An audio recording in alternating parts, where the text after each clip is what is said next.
नमस्कार। Welcome to Bihar civils. मैं हूं आलोक सिंह और आज के इस वीडियो में डिस्कस करेंगे 18 फरवरी 2022 के बिहार करंट अफेयर्स, साथ में नेशनल और इंटरनेशनल इवेंट्स भी डिस्कस करेंगे। तो कंप्लीट पैकेज का ये सीरीज़ होता है Bihar plus national plus international का, तो आपको ये डेली फॉलो करना चाहिए। हर दिन एक भी दिन आपसे मिस ना हो ये वीडियो, ठीक है। इस चीज़ की आपको रखनी चाहिए क्योंकि कंटिन्यूटी दोस्तों, कंटिन्यूटी ही आपको सक्सेस तक ले जाएगी। बहुत ज़रूरी है कंटिन्यूटी, तो ज़रूर कंटिन्यू रखिए। और पीडीएफ हर दिन की तरह डिस्क्रिप्शन बॉक्स से ले लीजिएगा।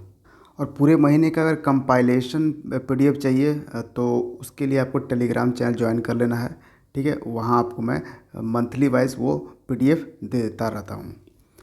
Who has been appointed as the brand ambassador for Bihar khadi?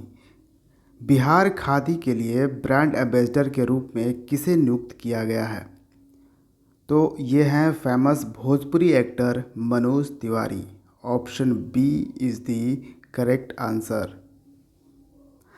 और आपको मालूम होगा बिहार पहला ऐसा राज्य है जहां पर खादी मॉल ओपन किया गया था, ठीक है। खादी मॉल ये कहाँ पे? पटना में ओपन किया गया था। देश का पहला राज्य जहाँ पे खादी मॉल ओपन किया गया था। और खादी के लिए रिस्पॉन्सिबल ऑर्गेनाइजेशन कौन सा है? तो KVIC।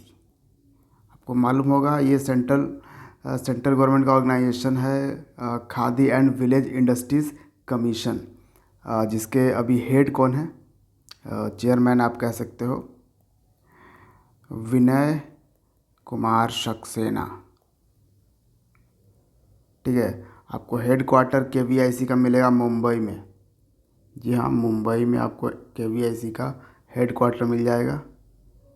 और इसको सेटअप किया गया था KVIC को KVIC एक्ट 1956 के तहत इसको सेटअप किया गया था, ठीक है। ऑब्वियसली ये एक स्टैट्यूटरी बॉडी है, ये कॉन्स्टिट्यूशनल बॉडी नहीं है।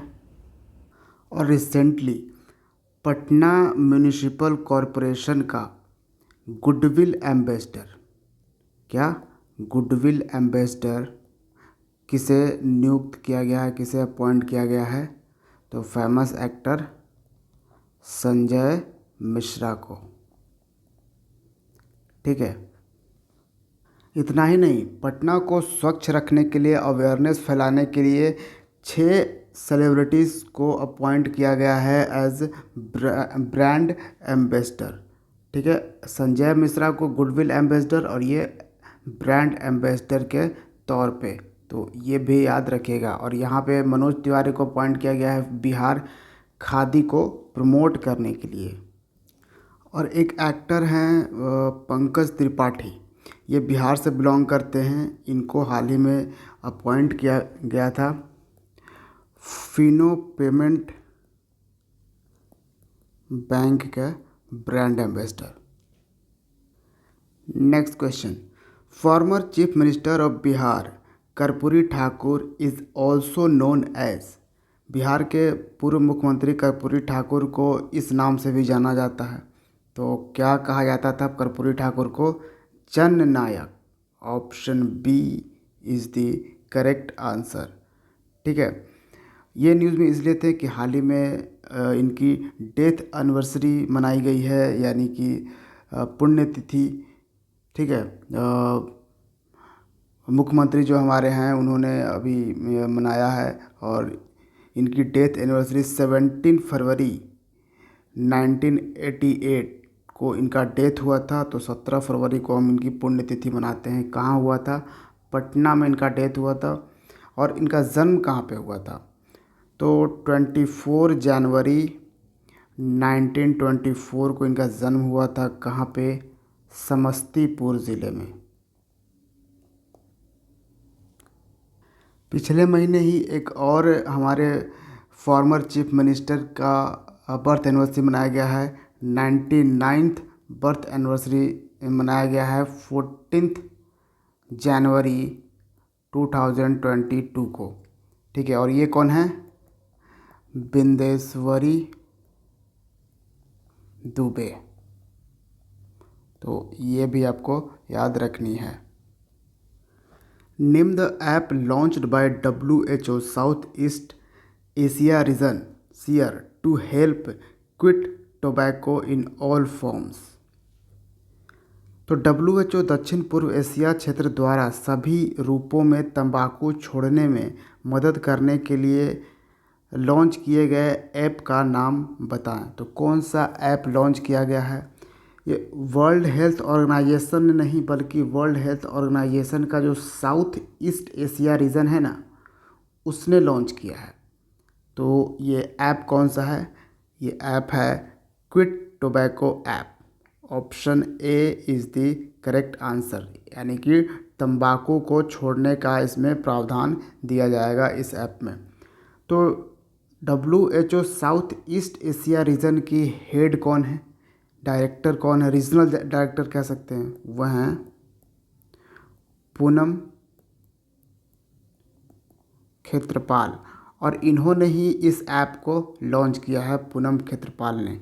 वैसे मैं आपको बता दूं कि WHO वर्ल्ड हेल्थ ऑर्गेनाइजेशन जो है, जिसका हेडक्वार्टर आपको जेनेवा में मिलेगा, और जेनेवा है स्विट्ज़रलैंड में। तो इसके हेड कौन हैं?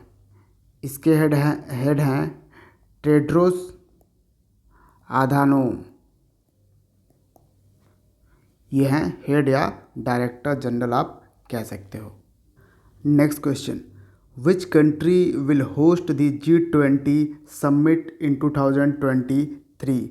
कौन सा देश 2023 में G20 शिखर सम्मेलन की मेज़बानी करेगा? तो बात हम 2023 की करें तो ये हमारा देश भारत करेगा। Option C is the correct answer. और G20 ऑब्वियसली आपको पता होगा, ये देशों का ग्रुप है, ठीक है। अच्छा, 2023 में तो भारत करने वाला है। इस साल कौन करेगा? 2022 में। तो 2022 में इसको होस्ट करेगा इंडोनेशिया। ये कहाँ पे किया जाएगा? बाली में। बाली इंडोनेशिया में है, ठीक है। और इंडोनेशिया अपना कैपिटल बदल रहा है, जकार्ता से अपना कैपिटल शिफ्ट कर रहा है। और क्या बना रहा है कैपिटल? नुसांत्रा। ये इसका अगला कैपिटल होगा इंडोनेशिया का, ठीक है। और पिछले साल G20 समिट किस देश में हुआ था? किसने इसको किया था? तो रोम में ये समिट हुआ था, इटली ने। इटली में है रोम, और ये इटली ने ही इसको होस्ट किया था, ठीक है। तो ये समझिए, रोम में आपको FAO का हेडक्वार्टर भी मिलेगा, और वर्ल्ड फूड प्रोग्राम का भी हेडक्वार्टर आपको रोम में ही मिलेगा। Next question, singer music composer Bappi Lahiri passes away at 69, his real name was. गायक संगीतकार बप्पी लाहिड़ी का 69 वर्ष की आयु में निधन हो गया। उनका असली नाम क्या था? तो असली नाम था उनका Alokesh Lahiri. Option C is the correct answer. और इनकी जो डेथ हुई है वो एक बीमारी है। क्या नाम है उस बीमारी का? OSA। इस बीमारी के कारण क्या है full form? Obstructive sleep apnea. Obstructive sleep apnea नाम का यह बीमारी OSA इसके कारण हुआ था। एक्चुअली कुछ सांसों में प्रॉब्लम हो जाती है, जैसे सोने के टाइम में सांस लेना या छोड़ने में दिक्कत परेशानियां हो जाती है इस बीमारी में। 2018 में इन्हें फिल्म फेयर अवार्ड्स में film fair life time achievement award भी दिया गया है। ये 2014 में BJP को भी ज्वाइन कर चुके हैं, भारतीय जनता पार्टी को, यानी कि इनका नाता पॉलिटिक्स से भी है। When was Ravidas Jayanti observed across India? Ravidas Jayanti पूरे भारत में कब मनाई गई थी? तो रविदास जयंती जो है वो 16 फरवरी को मनाया जाता है। Option D is the correct answer. देखिए, और ये जो बर्थ एनिवर्सरी था इनका 645 4/5 ये बर्थ एनिवर्सरी था इनका इस बार। ये एक्चुअली में माघ पूर्णिमा के दिन मनाया जाता है रविदास जयंती। ठीक है, माघ पूर्णिमा। और आपको मालूम होना चाहिए जो भक्ति आंदोलन था, भक्ति आंदोलन, भक्ति मूवमेंट, ठीक है, इसमें काफ़ी बड़ा योगदान रहा है, क्योंकि ये भी आपको पता होगा रविदास जी एक संत हैं। ठीक है, और इन्होंने ही तो कहा था जो आप यूजुअली यूज़ करते हो अपने लैंग्वेज में। ठीक है, once Brahmin requested Ravidas ji to bath in the Ganga river, Ravidas ji refused and said. एक बार एक ब्राह्मण ने उन्हें कहा कि रविदास जी चलिए गंगा जी नदी में नहाते हैं। तो रविदास जी ने तभी कहा था, मन चंगा तो कठौती में Ganga, if your mind is pure you don't need the Ganga bath. ठीक है, ये जो लाइन हम लोग यूज़ करते हैं उसको रविदास जी ने ही कहा था, तो ये भी याद रखिएगा। हालांकि रविदास जी का जन्म जो है वो उत्तर प्रदेश में हुआ था, एक जगह है सीर गोवर्धनपुर। 16 फरवरी को रविदास जयंती। 16 से मुझे याद आ रहा है कि 16 जनवरी को प्रधानमंत्री मोदी ने डिक्लेयर किया है कि नेशनल स्टार्टअप डे सेलिब्रेट किया जाएगा। नेशनल स्टार्टअप डे 16 जनवरी को हर साल सेलिब्रेट किया जाएगा। इस साल ये पहली बार था। हालांकि प्रधानमंत्री मोदी जी ने काफ़ी डेट्स अनाउंस किए हैं जिसमें कि अलग अलग मनाया जाएगा। वो हम स्टूडेंट्स के लिए थोड़ा सा हेक्टिक हो चुका है। वैसे मैं आपको बता दूं 26 दिसंबर को, हर साल 26 दिसंबर को वीर बाल दिवस मनाया जाएगा। ये भी प्रधानमंत्री मोदी ने ही डिक्लेयर किया है। फिर देखिए एक है 15 नवंबर। 15 नवंबर को आपको पता होगा झारखंड का स्टेटहुड डे है और बिरसा मुंडा का यहाँ पे जन्म होता है। तो 15 नवंबर को प्रधानमंत्री मोदी ने डिक्लेयर किया है जनजातीय गौरव दिवस। ठीक है, तो ये याद रखिएगा। एक और याद रखिए, पिछले साल एक और डिक्लेयर किया गया है, जैसे 14 अगस्त को। ठीक है, 14 अगस्त को हमारा देश सेपरेट हुआ था, तो इस दिन क्या मनाया जाएगा, पार्टीशन हॉरर्स रिमेम्बरेंस डे। ठीक है, पार्टीशन हॉरर्स रिमेम्बरेंस डे। तो ये कुछ हैं, पीएम मोदी ने ये सब डिक्लेयर किए हैं डेट्स, तो याद रखिएगा। So next question, who has been appointed as the chairman of central board of secondary education, यानी कि सीबीएसई के चेयरमैन के तौर पर किन्हें अपॉइंट किया गया है? तो ये हैं Vineet Joshi. Option C is the correct answer. इन्होंने किसको रिप्लेस किया? मनोज आहूजा इसके पहले थे।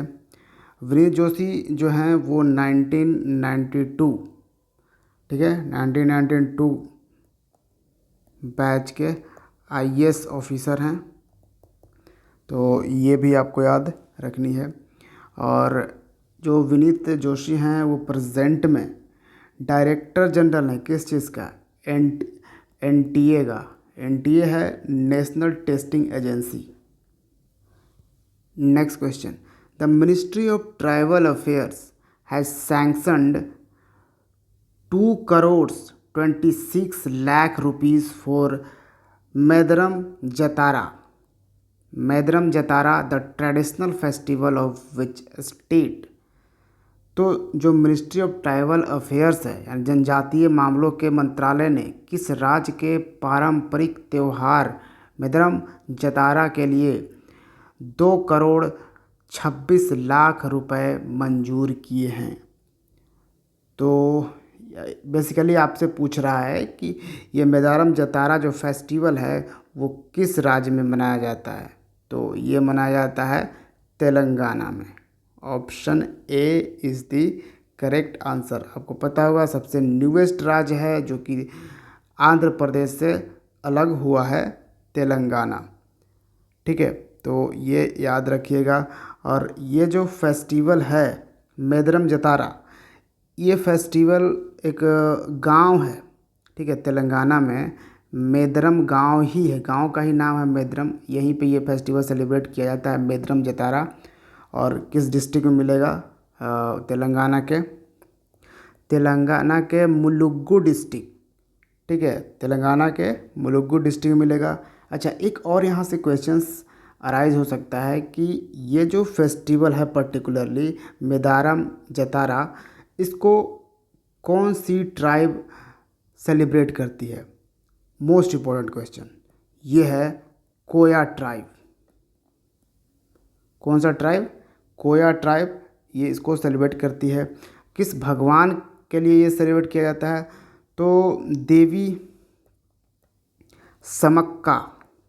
ठीक है, देवी समक्का और सरलामा, इन देवी के लिए ये जो कोया ट्राइब है इस फेस्टिवल को सेलिब्रेट करती है, मेदारम जतारा। तेलंगाना की कैपिटल हैदराबाद है, कंफ्यूज नहीं रहिएगा। ठीक है, हैदराबाद तेलंगाना की कैपिटल है और आंध्र प्रदेश की कैपिटल है अमरावती। ठीक है, तेलंगाना के चीफ मिनिस्टर हैं के चंद्रशेखर राव। तेलंगाना का एक मंदिर है जिसका नाम है रमप्पा रमप्पा टेम्पल, जिसको यूनेस्को ने वर्ल्ड हेरिटेज साइट में पिछले साल ही इसको ऐड किया है। और इसके साथ ही एक और ऐड किया गया था, धोलावीरा। धोलावीरा जो कि इंडस वैली सिविलाइजेशन का एक मोस्ट इम्पॉर्टेंट साइट है जो आपको मिलेगा गुजरात में। नेक्स्ट, पैसा बाजार हैज़ लॉन्च्ड पैसा on demand credit card in partnership with which bank?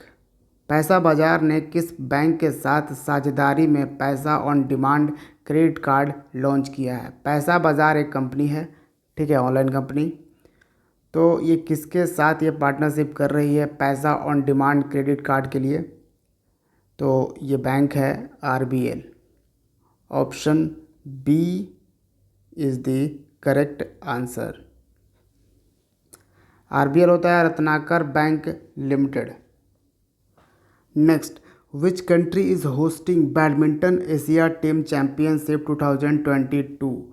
Badminton Asia team championship 2022 की मेज़बानी कौन सा देश कर रहा है?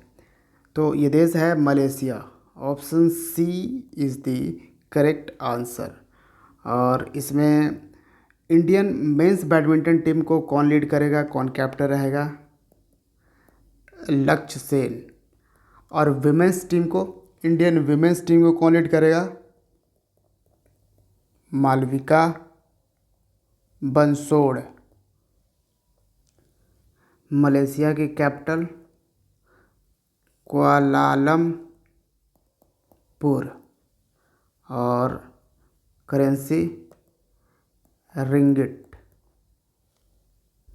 Next question, recently the prime minister of which country has implemented the emergency act for the first time?